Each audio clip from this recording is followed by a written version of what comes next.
Assalamualaikum warahmatullahi wabarakatuh. Gimana kabarnya anak-anakku sekalian? Baik bukan? Alhamdulillah, mudah-mudahan kita tetap selalu dalam lindungan Allah Subhanahu wa taala. Anak-anak sekalian, pada saat ini saya akan terangkan tentang materi pendidikan agama Islam, yaitu tentang keteladanan Rasulullah dalam membina umat periode Madinah. Identitas program yang harus kita ketahui yaitu standar kompetensi, yaitu memahami keteladanan Rasulullah pada periode Madinah. Kompetensi dasarnya menceritakan dakwah Rasulullah SAW periode Madinah dan mendeskripsikan substansi dan strategi dakwah Rasulullah SAW pada periode Madinah. Untuk tujuan pembelajarannya, 1. Mampu menjelaskan sejarah dakwah Rasulullah pada periode Madinah. 2. Mampu menunjukkan profil dakwah Rasulullah SAW pada periode Madinah. 3. Menjelaskan strategi dakwah Rasulullah periode Madinah. Dan 4. Mampu meneladani strategi dakwah Rasulullah SAW periode Madinah. Sejarah dakwah Rasulullah SAW periode Madinah. Hal-hal yang mendorong Nabi hijrah. Yang pertama di sini adalah kesulitan Nabi SAW dalam berdakwah. Terus menekankan kaum Quraisy, tekanan kaum Quraisy terhadap pengikut Nabi Muhammad SAW yang terhadap dirinya Nabi Muhammad SAW. Terus keadaan masyarakat Madinah. Terus gerakan dakwah menanamkan Islam di Madinah. Kisah sejarah Nabi Muhammad SAW. Yang A. Peristiwa hijrah kaum muslimin. Berkat perjuangan suku Khazraj atau Aus, muslimin di Yathrib makin hari makin bertambah banyak dan subur perkembangan Islam. Maka kota Madinah menarik hati bagi kaum muslimin di Mekah. Sebaliknya, kaum musyrik Quraisy menjadi iri hati dan kesal melihat perkembangan Islam di Yathrib itu. Sebab itulah mereka bertambah dendam hati dan makin kejam terhadap orang-orang Islam di Mekah itu dan berusaha keras untuk membunuh Nabi Muhammad SAW.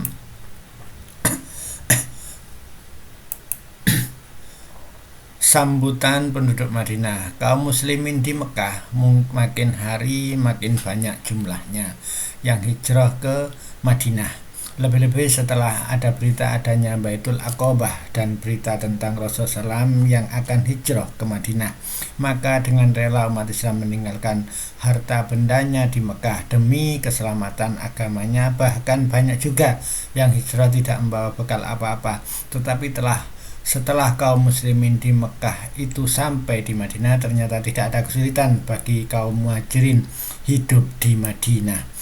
Karena sambutan orang-orang Madinah terhadap kaum yang hijrah itu baik sekali, kaum muslimin Madinah menerima kaum muslimin yang baru datang dari Mekah itu seperti menerima keluarganya sendiri yang sudah lama tidak bertemu. Sebaliknya, kaum muslimin dari Mekah yang datang itu senang dan tentram seperti berada di rumah sendiri. Hal itu sesuai dengan janji orang-orang suku Khazraj dan Aus dalam Ikrar Aqabah Kubra, sebab bahwa mereka akan berusaha menjaga keselamatan kaum muslimin dan membantu menegakkan Islam. Peristiwa hijrah Rasulullah SAW. Setelah adanya Ikrar Aqabah, agama Islam masuk di Madinah. Di kota Madinah itu agama Islam berkembang dengan subur. Sebaliknya, umat Islam di Mekah makin lama makin sempit geraknya dan makin mendapat tekanan keras dari kaum Quraisy. Setelah Rasulullah SAW memerintahkan agar kaum muslimin di Mekah itu hijrah ke Madinah, maka hijrahlah kaum muslimin dari Mekah ke Madinah, sehingga kaum muslimin yang masih menetap di Mekah tinggal sedikit. Sahabat bersamaan yang masih berada di Mekah tinggal Abu Bakar dan Ali bin Abi Thalib untuk menemani Rasulullah menantikan turunnya wahyu perintah hijrah. Pada saat-saat itu kota Mekah sangat genting. Abu Jahal dengan kawan-kawan berusaha mencari Nabi Muhammad SAW akan dibunuh. Namun Salam meninggalkan rumah pada malam pada malam tanggal 12 Rabiul Awal 1 Hijriah bersama tanggal 28 Juni 622. Pemimpin pemuda Quraisy yang bernama Syaraqah beserta kawan-kawannya mengepung rumah Rasulullah SAW di Mekah. Mereka itu berusaha menangkap dan membunuh Rasulullah SAW. Pada saat-saat yang genting itulah kemudian Rasulullah SAW menerima wahyu dari Allah yang berisi bahwa pada saat itu orang-orang musyrik Quraisy berusaha akan membunuh Rasulullah. Setelah menyampaikan wahyu itu, malaikat Jibril minta agar Rasulullah jangan tidur di tempat tidurnya dan minta supaya beliau hijrah ke Madinah malam itu juga. Hijrah sebagai strategi perjuangan penyiaran Islam, yaitu diantaranya adalah proklamasi berdirinya negara Islam. Islam di Madinah menjadi subur, pertumbuhan dan perkembangan Islam pada periode sebelum Nabi SAW hijrah bukan saja lambat dan banyak hambatan, melainkan peletak dasar politik dan sosial. Nomor 3, berdirinya ibu kota di Masjid Madinah. 4, lahirnya deklarasi Madinah, Sahifah Madinah. 5, tumbuhnya rasa percaya diri dan Islamiyah. Strategi dakwah Nabi Muhammad SAW periode Madinah. 1, usaha yang pertama-tama dilakukan Nabi untuk membina kaum muslimin. Nomor 2, mendirikan dan membina Masjid An-Nabawi. C, pembinaan persaudaraan kaum muslimin, Ukhuwah Islamiyah di Madinah. D, perjanjian dengan bangsa Yahudi. E, bangsa Yahudi yang berdiam di Madinah ada 3 suku bangsa lain, Banu Qainuqa, Banu Nazir, Banu Quraidah. Setelah kita ketahui bahwa kaum Yahudi turut pertumbuhan dan perkembangan Islam pada periode Madinah. Beberapa peperangan penting yang mempengaruhi terhadap pertumbuhan Islam.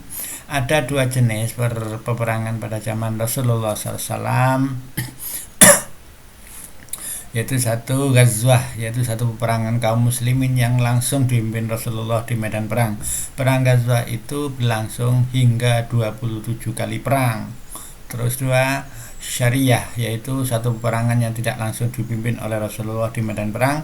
Perang itu berlangsung hingga 35 kali perang. Yang B, pengaruh beberapa peperangan terhadap pertumbuhan Islam dari segi jumlah, dari segi kejiwaan, segi wilayah, semuanya jadi baik gitu. Wafatnya Nabi Muhammad SAW, ibadah setelah ibadah wajah. Rasulullah ketika itu sakit, terus Rasulullah wafat. Meninggal Nabi Muhammad buat umatnya. Perubahan-perubahan yang dibawa Rasulullah itu banyak. Ketinggalan akhlak Nabi dan kepribadiannya. Peninggalan Nabi Muhammad SAW, Nabi Muhammad wafat hanya meninggalkan harta sebidang tanah. Sampai ulangi, Muhammad wafat hanya meninggalkan harta sebidang tanah yang kemudian diwakafkan kepada Baitul Mal. Tetapi sebagian Rasulullah beliau wafat meninggalkan ajaran tauhid, Al-Quran dan hadis yang maha berharga bagi umatnya. Perubahan yang dibawakan pada mulanya jahiliyah menjadi jahiliyah sebagai bangsa pendusta yang tidak mau berpikir, sebagai bangsa yang membangkang, sebagai bangsa yang musyrik, yang mengambil arca, pohon, batu, kuburan, dan benda-benda lain yang disembah dengan mengatakan untuk sebagai perantara menghampiri dirinya dengan Tuhannya. Kemudian berubah menjadi umat yang mulia, yaitu berjiwa persatuan, percaya diri sendiri, dan mampu berjihad. 3, wilayah seluruh Jazirah Arab berada dalam wilayah kekuasaan negara Islam. 4, sebagai orang yang benar. 5, sebagai orang yang memperoleh kemenangan. 6, sebagai orang yang mendapat pangkat tinggi di sisi Allah dan memperoleh kebahagiaan. 7, sebagai muslimin yang dipercaya oleh Allah untuk mengemban amanat dari Allah berupa agama Islam yang telah disempurnakan, diridhoi dan dipenuhi nikmat atasnya. Ketinggian akhlak dan kepribadian firman Allah yang berarti dan sesungguhnya engkau ada di atas budi pekerti yang agung. Ini adalah surat Al-Qalam ayat 4. Untuk sabda Nabi, saya diutus untuk menyempurnakan budi pekerti yang mulia.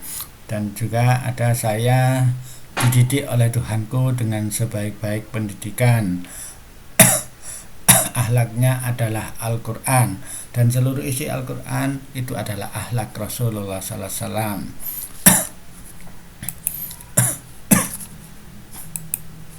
Tabiat dan adat kebiasaannya. Satu, tampak selalu dalam keadaan berbicara. Ini adalah Rasulullah. Kami ulang lagi, tabiat dan adat kebiasaannya. Satu adalah tampak selalu dalam keadaan berpikir. Dua, berbicara kalau memang diperlukan. Tiga, banyak bersyukur atas segala kenikmatan. Suka membela kebenaran dan tidak pernah marah.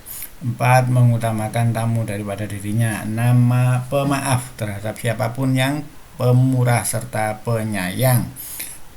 Kami ulang untuk 6, pemaaf terhadap siapapun dan pemurah serta penyayang. 7, bersikap adil atas perhatian beliau terhadap orang-orang yang diajak berbicara. 8, tidurnya kadang-kadang di atas tanah, pasir, rumput, dan kadang-kadang di atas tikar kulit. Makanan beliau apa yang ada dan yang halal, serta tidak memberatkan bagi yang melayaninya. Bila akan makan, membaca basmalah, sesudah makan membaca hamdalah.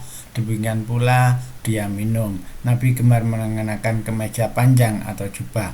Warna yang digemari adalah putih, merah, dan hijau. Demikian untuk pembelajaran kami. Pembelajaran ini mudah-mudahan bermanfaat bagi kita semuanya. Saya mohon maaf bila ada salah. Saya akhiri. Wassalamualaikum warahmatullahi wabarakatuh.